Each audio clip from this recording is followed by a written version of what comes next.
तो स्वागत है आप सभी का आपके अपने यूट्यूब चैनल इंग्लिश हनीयत पर। और आज की इस वीडियो में हम डिस्कस करने वाले हैं विलियम शेक्सपियर के द्वारा लिखी गई उनकी सोनेट नंबर 138, जिसका टाइटल है when my love swears that she is made of truth. दोस्तों, बहुत ही अच्छी सोनेट है।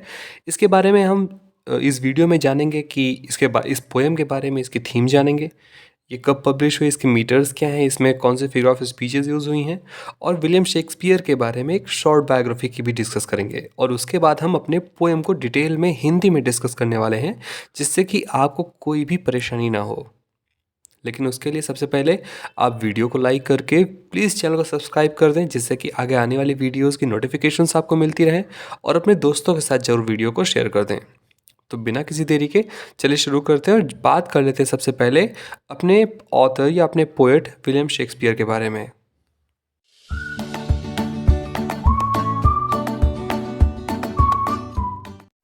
दोस्तों, विलियम शेक्सपियर का जन्म 23 अप्रैल 1564 को स्ट्रैटफोर्ड अपॉन एवॉन्स में हुआ था।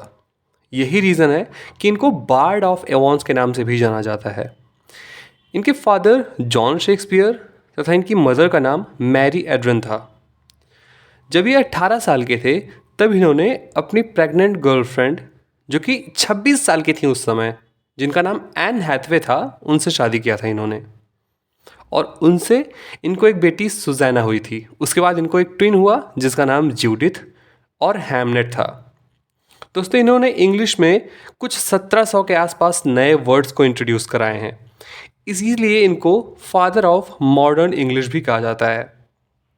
इनके वर्क्स की बात करें तो इन्होंने कुल 154 सोनेट्स लिखे हैं, जिसमें से कि 1 से लेकर के 126 यानी 126 सोनेट्स इन्होंने फेयर यूथ को डेडिकेट किया है। और 127 से 154 सोनेट्स को एक डार्क लेडी को डेडिकेट किया है।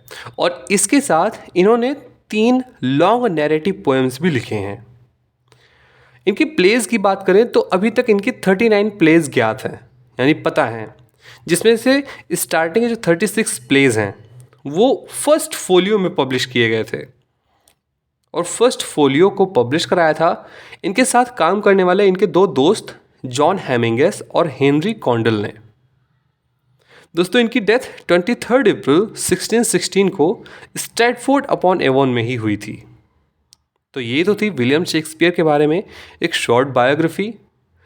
चलिए जान लेते हैं पोएम के बारे में कुछ इंटरेस्टिंग और इम्पॉर्टेंट चीज़ें।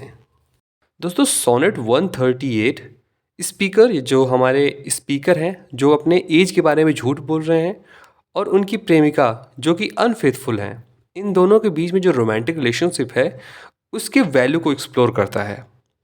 यहाँ पर कुछ क्रिटिक्स ऐसा मानते हैं कि यहाँ पर विलियम शेक्सपियर अपने रिलेशनशिप के बारे में डिस्कस कर रहे हैं, जो कि वो डार्क लेडी के साथ है, और वो बहुत ही खुश नहीं है उस चीज़ को लेकर के। क्योंकि हम सभी को पता है कि विलियम शेक्सपियर की जो पोएम्स थीं वो फेयर यूथ और डार्क लेडी को डेडिकेट थीं। स्पेशली 127 से लेकर के 154 सोनेट्स डार्क लेडी को डेडिकेट थी। तो यहाँ पर पूरी बातें डार्क लेडी के ही आप कह सकते हैं संदर्भ में चलेगी।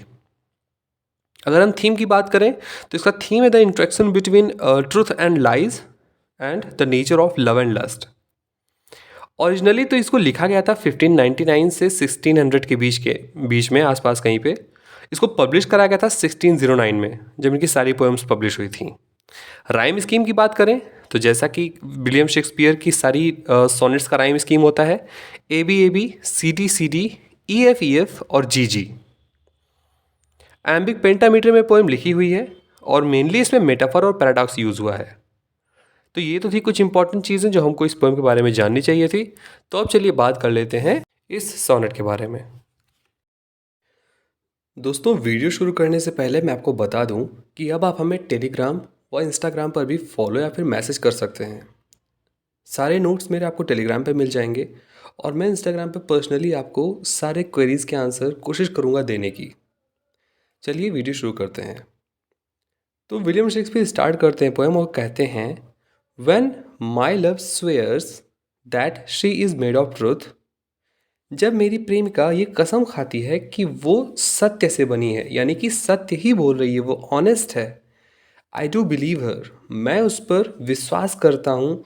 दाउ आई नो शी लाइज, हालांकि मुझे ये बात पता है कि वो झूठ बोलती है। That she might think me some untutored youth. Untutored youth का क्या मतलब होता है?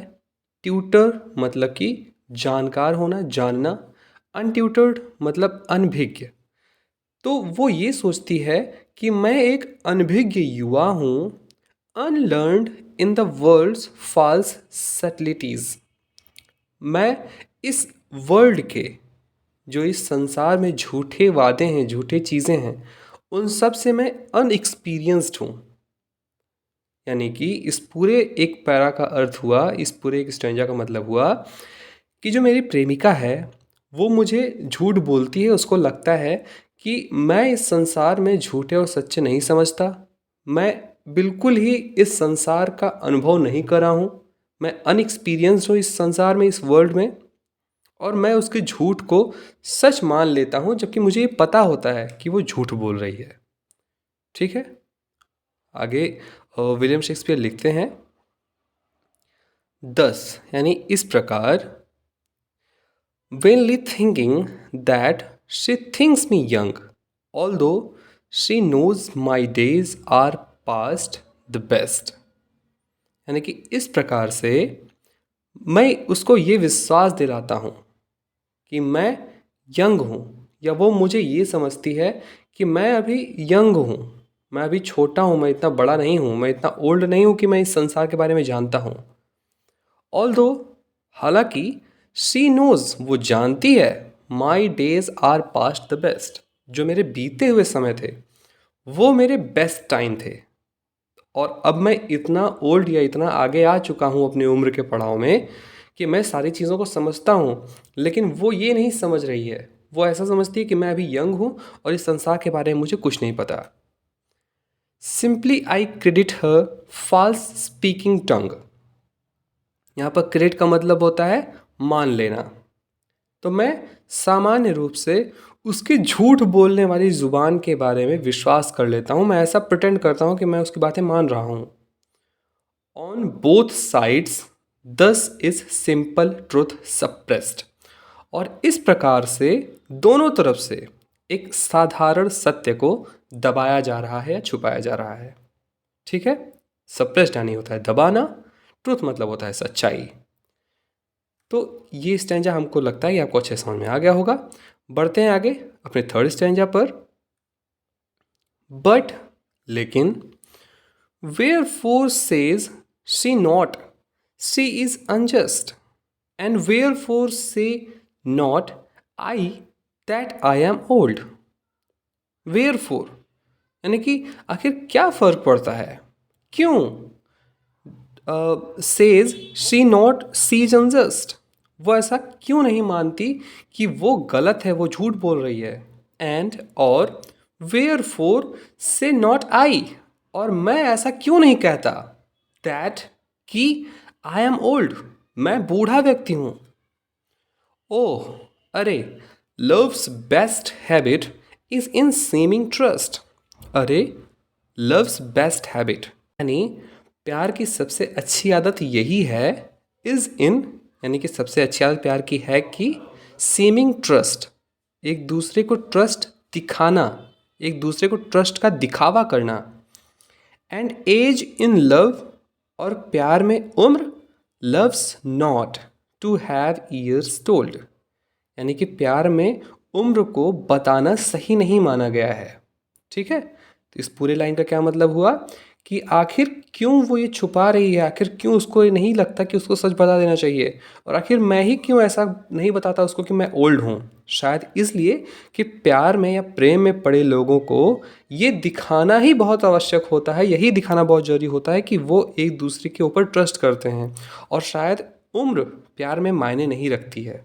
और ये भी इनका मानना था विलियम शेक्सपियर का। ठीक है, तो उनके लास्ट के कपलेट है, यहाँ पर वो कहते हैं देयरफॉर यानी कि इसीलिए, I lie with her and she with me, मैं उससे झूठ बोलता हूँ और वो मुझसे झूठ बोलती है।